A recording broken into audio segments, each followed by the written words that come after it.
Bonjour, dans cette vidéo, on va parler des volumes. Alors les volumes, c'est très important lorsque on fait, des déploiements avec du Docker, du Kubernetes. Bon, de toutes les façons, Kubernetes est basé sur Docker. Parce que les conteneurs Docker ou les pods Kubernetes sont éphémères. Alors, c'est éphémère dans le sens où on peut rapidement perdre un pod et un autre le remplace. Du coup, si on n'a pas de volume externe dans lequel sont stockées nos données, dès que le conteneur meurt, on le perd. Donc, je vais illustrer ce que je suis en train de dire en prenant en faisant un déploiement de Nginx. Allez, je fais ça pour pouvoir avoir tout ce que je veux. Voilà, l'image est là. Donc, je fais un déploiement Nginx. OK.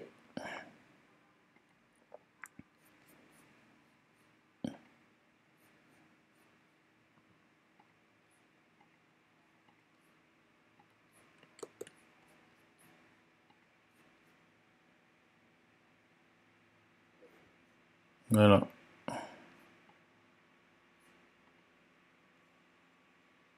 OK, je crée un ingress, un load balancing, mets l'IP de mon instance.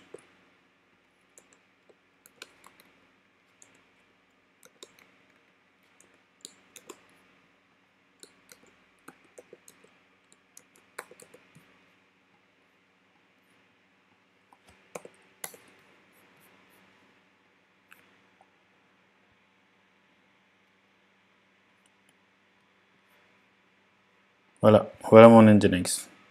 Alors je sais à partir de là que les fichiers sont dans ce répertoire.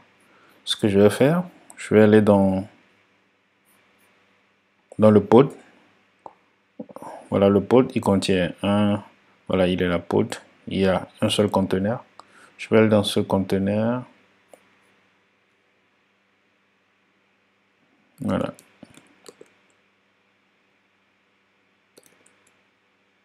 Le fichier index est là, je fais echo lab.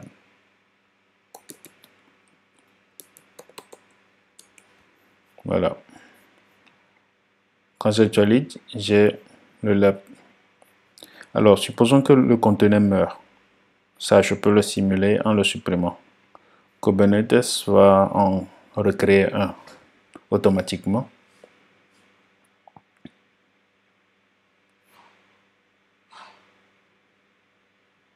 Voilà. Quand je reviens, voilà, j'ai perdu la donnée que j'ai ajoutée. Donc, ce cas de figure, pour pallier aux pertes de données, il faut déjà monter un volume externe. Alors, deuxième cas de figure, j'ai mon site qui est, comment on appelle,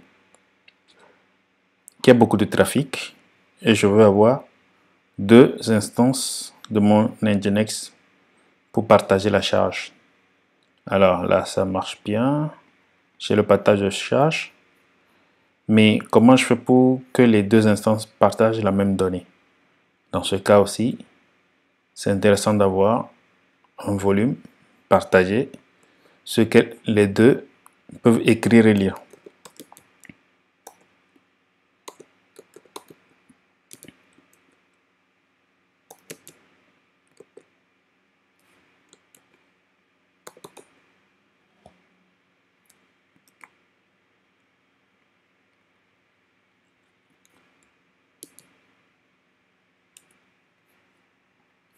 Voilà. Voilà, j'ai le partage de charge. Ça, c'est le Nginx 1 qui répond. Ça, c'est le Nginx 2. Vous voyez, ils ont les deux un fichier index différent. Donc, pour ces deux cas, pour régler ces deux cas, il nous faut des volumes. Alors, j'ouvre mes notes. Donc, pour avoir des volumes dans Kubernetes, on a deux notions. C'est-à-dire, la première, c'est persistent volume. Donc, c'est le volume physiquement mis à disposition du cluster ou bien des développeurs dans le cluster. Et un persistent volume claim. Le persistent volume claim, c'est la demande de volume. Donc, on le verra plus tard.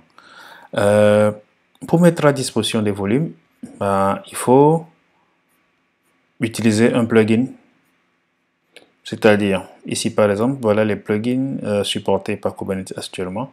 Si j'ai des disques AWS, EBS par exemple, voilà le plugin que je vais installer. Si j'ai NFS, j'installe un plugin NFS. Si j'ai du vSphere, j'installe un plugin vSphere. Et nous, ici, on va se concentrer sur celui-là. Donc le hostpath, c'est un dossier sur les nodes qui sont montés. Donc si vous perdez le node, vous le perdez aussi. Voilà un peu le tableau qui récapitule. Allez, je zoome un peu. Voilà les plugins. Et il y a aussi le type d'accès. Le type d'accès, c'est quoi? On en a trois types. Read, write once. C'est-à-dire, quand je prends mon volume et que je monte, s'il est de ce type, est-ce que je peux le monter sur plusieurs pods en même temps? Est-ce que plusieurs pods peuvent lire et écrire dessus en même temps? Donc le read write once, ça veut dire que on ne peut avoir qu'un seul pod qui monte, écrit, lit sur ce volume. Donc typiquement, si on prend un EBS de AWS, on ne peut pas monter plusieurs volumes dessus, plusieurs pods dessus. Plusieurs pods ne peuvent pas lire dessus et plusieurs pods ne peuvent pas écrire dessus. Si on prend NFS par exemple, plusieurs pods peuvent, un pod peut écrire et lire dessus, plusieurs pods peuvent lire dessus et plusieurs pods peuvent écrire, lire dessus. Voilà. Alors, celui que nous on va utiliser, c'est Storage OS, mais le tableau n'est pas à jour parce que lui aussi, il se base sur du NFS, du coup, on peut monter plusieurs pods dessus. Voilà. Donc, chaque PV, les persistants volumes, quand on les installe, ils ont des classes. Ce sont ces classes qu'on peut utiliser pour faire la demande. Quand on va demander un volume, on dira, ok, je veux un volume de 1 giga de cette classe. Donc la classe NFS, la classe vSphere, tout ça. Pour avoir actuellement, lorsqu'on est là, on a un workload, load balancer service volume, voilà. Donc ici, c'est là où on peut créer des volumes. Et actuellement, on n'a aucun type de volume qui existe aucun type de volume n'existe dans notre cluster. Donc il faut installer un type de plugin et mettre à disposition le stockage pour que les gens puissent l'utiliser en faisant des claims. Donc pour le faire, allez, ce qu'on va faire, on va installer Storage OS déjà. Je vous montre un peu son architecture, ce que ça fait. Voilà. Donc je vais mettre les liens dans la description. Voilà ce qu'il fait, Storage OS. Celui-là n'est pas très clair. Voilà, il met à disposition un pool de stockage. Ce qu'il fait, c'est quoi? Il prend tous les nœuds du cluster et il mutualise le stockage. Et voilà, c'est ça. Il crée un pool de stockage à partir des disques des nodes et les expose pour qu'on puisse les utiliser comme volume. Et comme vous voyez ici, il fait du read, write, many. Voilà. Donc pour l'installer, il existe dans le catalogue de Rancher.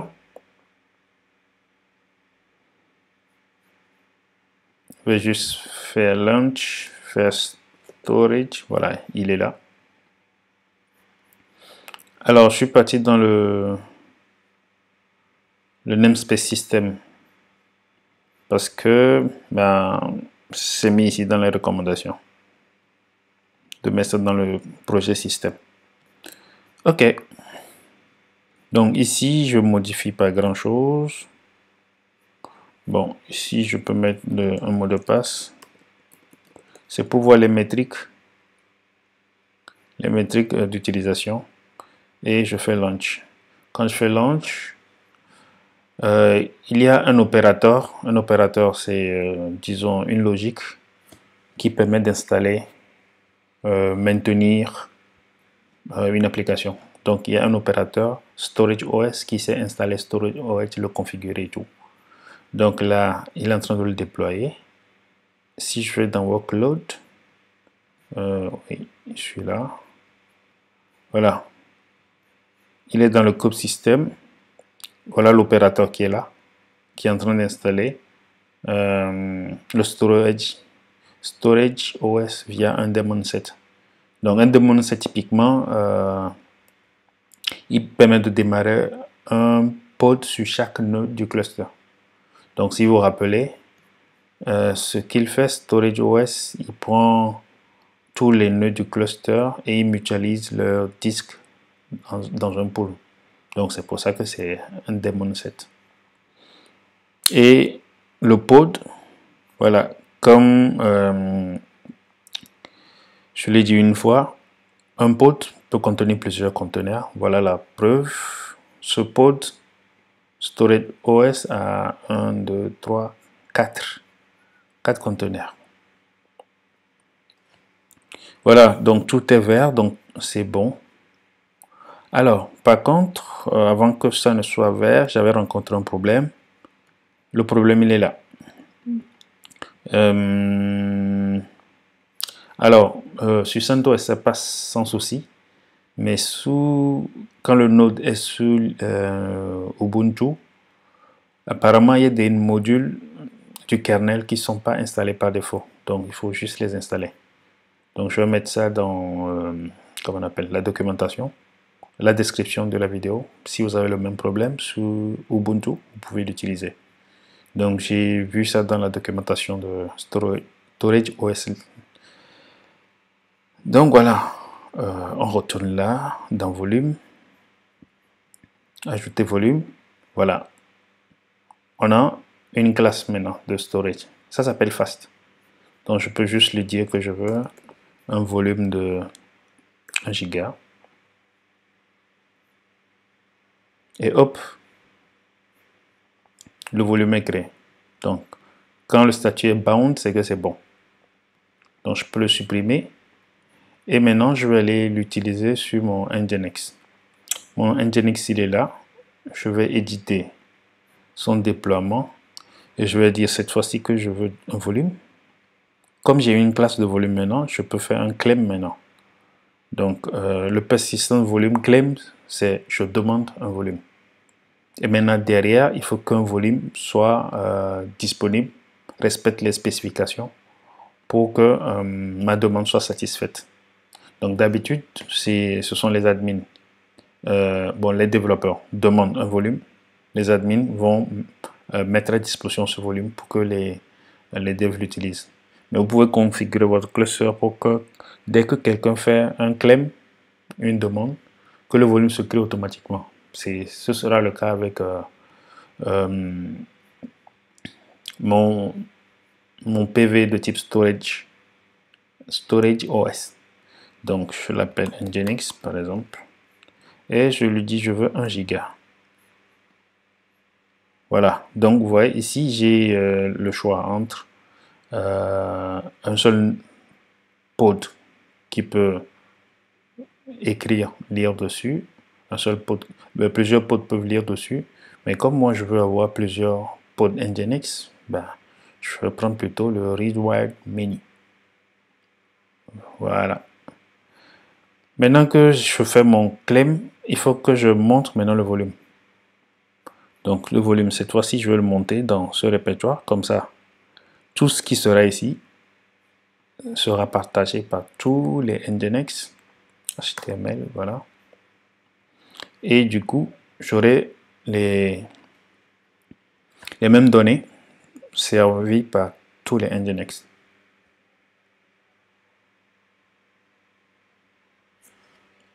Alors, en train de mettre à jour.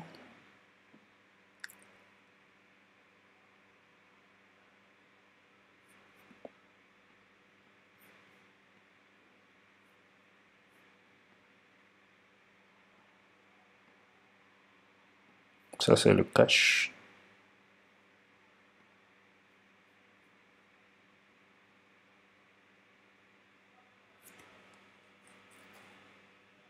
Voilà.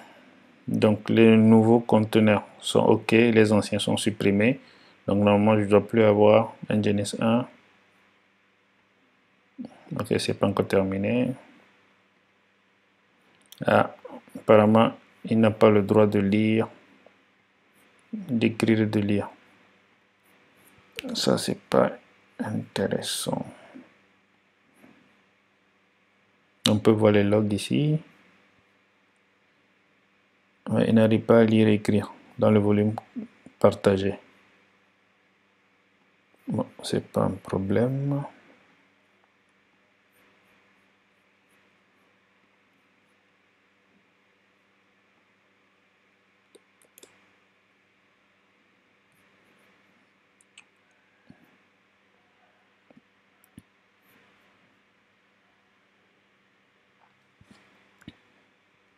Ok, s'il le fait toujours pas, je vais monter le volume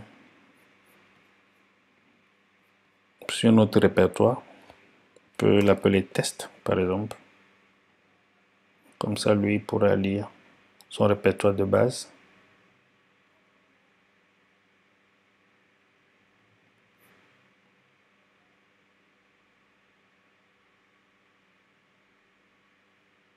Ok, ça c'est son répertoire de base. Et maintenant, je veux aller dans le conteneur. Bon, un des pods.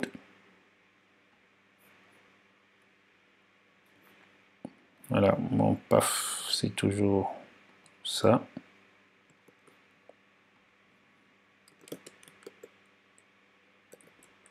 Voilà, mon répertoire de montage, il est là. Donc, je peux faire echo test.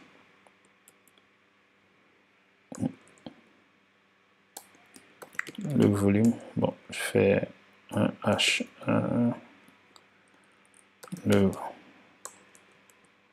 volume du lab.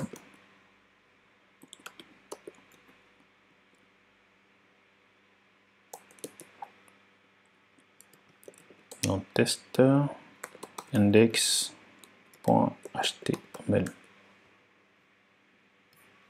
Voilà. Donc j'ai écrit dans le volume que j'ai monté. Donc si je fais ça, test normalement, voilà, j'ai le volume du lab. Et qu'importe le conteneur qui sert la requête, il a la même chose. C'est-à-dire, j'étais rentré dans celui-là. Si je viens dans celui-ci, pas les logs par contre. Voilà. C'est le même volume qui est monté sur les deux. Du coup, ils ont le même contenu. Voilà, HTML, test. Ouais, le volume il est toujours là. Voilà. Donc les deux servent le même contenu parce qu'il y a un volume qui est partagé. Donc, je peux faire ça, supprimer les deux.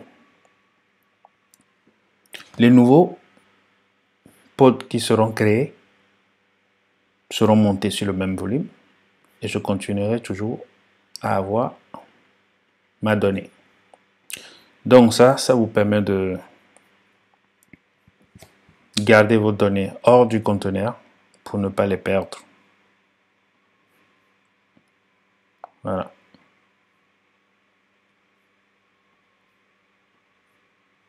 Voilà. Si je supprime celui-là aussi, le prochain qui se crée aussi va toujours pointer sur le même volume. Si j'en fais 5, ils pointeront tous sur le même volume et serviront tous les mêmes données.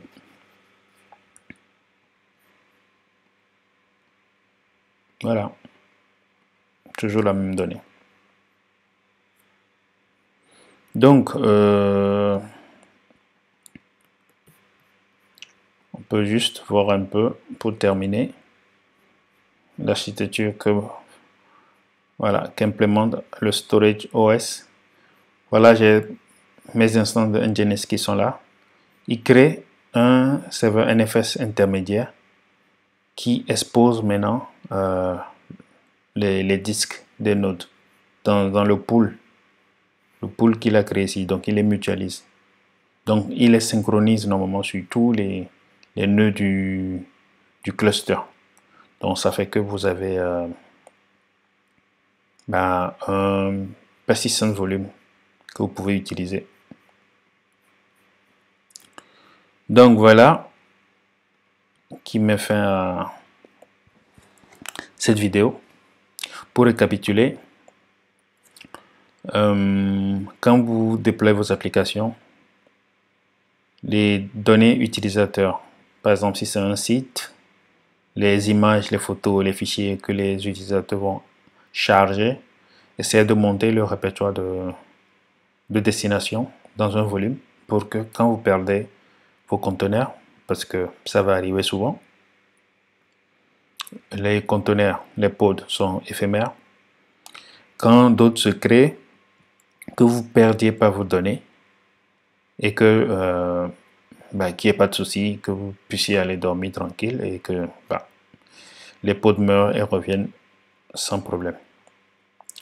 Pour ce faire, il y a la notion de persistance volume qui permet aux administrateurs de mettre à disposition du stockage, et la notion de persistance volume claim qui permet aux développeurs de demander des ressources.